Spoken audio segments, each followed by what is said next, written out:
មៃតាតៃមៀងតិចរលកប្រាច់ប្រាច់រំលេចស្ទឹងបែ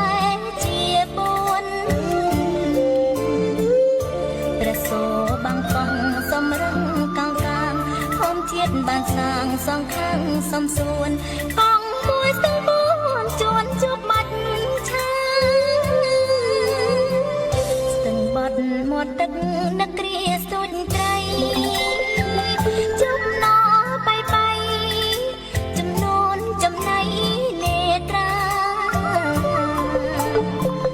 តាតៃលាក់ខ្លួនពួនថែធម្មជាតិទេសចរក្មេងគ្មានជ្រៀតទៅទេសនាសាងអនុសា